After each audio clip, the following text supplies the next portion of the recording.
নাম কি? এটা না আমি কইতাছি নহল কোনটা? রূপচাঁদা, বিলাই চাঁদা, হ্যাঁ, টেক চাঁদা, পয়সা চাঁদা। রূপচাঁদা, বিলাই চাঁদা, টেক চাঁদা, পয়সা। এইটা কোন চাঁদা? এটা রূপচাঁদা উঠবে গিয়ে মানুষ চিনবো কেমনে? আপনি চিনবাই না, আমি দেখাই দেবো। চেনার উপায় আছে। এটা কালো হয়। কোনটা অরিজিনাল রূপচাঁদা? না, 2 নাম্বার যেটা হ্যাঁ, এটা কালো হয়। এরকম সাদা হয়েছে না। রাইসলা উঠতো না, এটা রাইসলা উঠতো। রাইসলা কিন্তু নাই, ব্যবহারীরা তুললেছে। এটা রাইসলাটা হইব কালা। এটা রাইসলাটা আংশিক কালা। এটা উঠলে এটা সাদা হইব, এটা সাদা হইতো না। এটার দাম কত হবে? এটার দাম হইব 400-500 টাকা কেজি। কিন্তু বেচবো তো 1200। বেচে কত? এটা পেতে বেমানি হতো না। মানুষে কয়ে দিব। আমার ফোন দিছি কইতেছে নহলটা তো আছে।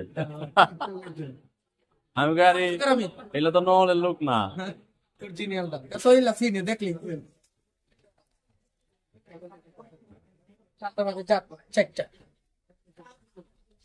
টাকা সামদা, ট্যাক্স সামদা, হ্যাঁ, বিলাই সামদা, দুধ চামদা।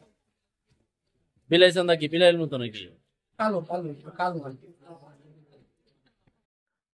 এতক্ষণ শুনলেন বিক্রেতার স্বীকারোক্তি। এবার যে ফুটেজটা দেখছেন একটু হালকা টাইপের কালো রূপচাঁদা, আপনার মনে হবে না এটা মনে নকল। আমি জিজ্ঞেস করেছিলাম, আমার সোর্স আছে, বলছে না এটা হচ্ছে অনেক দিন ধরে কোলেস্টেরলে রাখা। কতদিন?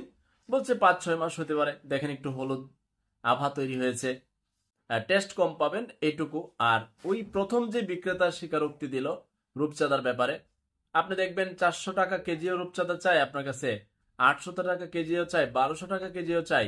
ওই যে নানান ধরনের যে বর্ণনা এবং 4 ধরনের রূপচাঁদার যে বিবরণ তিনি দিয়েছেন, একটু মনে রাখবেন। রূপচাঁদা অনেকেই সামুদ্রিক মাছগুলো কেনাকাটা করে থাকেন।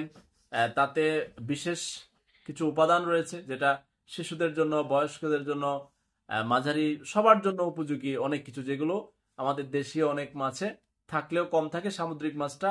এই কারণে অনেকে পয়সা বেশি দিয়েও কিনে নেয়, কিন্তু পয়সা বেশি দিয়ে কিনলেও অরিজিনালটা পায় কিনা সে একটা সন্দেহ থাকে। তাই আমার জায়গা থেকে আমার অনুসন্ধান, সেখানে ভুল হতে পারে, আপনি ধরিয়ে দিবেন, কমেন্ট করবেন। আমরা ভুলের ঊর্ধ্বে নয়, আমরা চাইতেছি নিজেরা জানতে, আপনাদেরকে জানাইতে।